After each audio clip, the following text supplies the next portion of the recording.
गिबि गिबियाव जोंनि यूपीपीएल दोलोनि आफादगिरि आरो बिथांनि दैदेनगिरि बिथांमोनखौ आङो आंनि गोसो सिंनिफ्राय साबायखर जासिदों।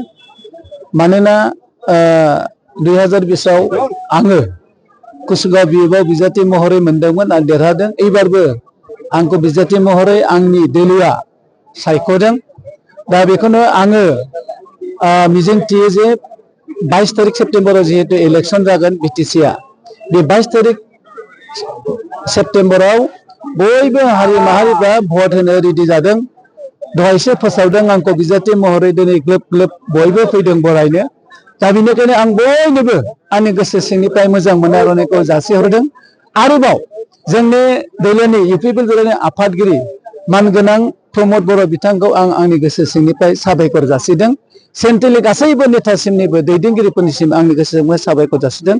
जिल्ला आरो प्राइमारि ब्लक कमिटिनि दैदेनगिरिफोरनोबो आंनि गोसो सिंनिफ्राय मोजां मोननाय आरो अननायखौ जासिहरदों।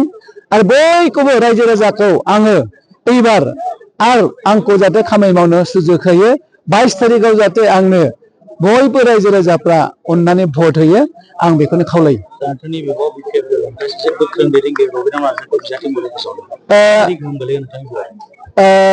गोख्रों नङा, बयबो दोलोआ गावबागाव सिन्था धारा खालामनानै बिजाथिखौ होयो।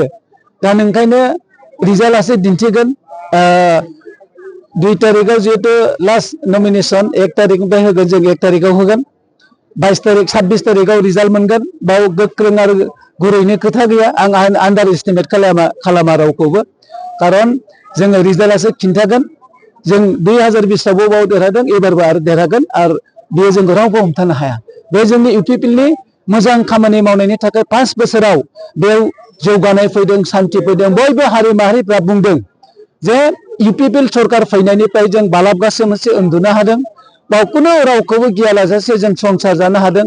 हर सान थांनो फैनो हादों। बेनिखायनो एबार यूपीपीएल भट होबावगोन बयबो थिरांथा लाबाय। माला 22 तारिख सेप्तेम्बरा फैयो बेखौल' नेनानै दं। सरकाराथ' जोङो एबसलिउटलि मेजरिटि लानानै सरकार दागोन। निजा बबेयानो फ्राय जों दिनैनि दिनाव 26टा मेक्सिमाम 26टा जों देरहानानै दङ।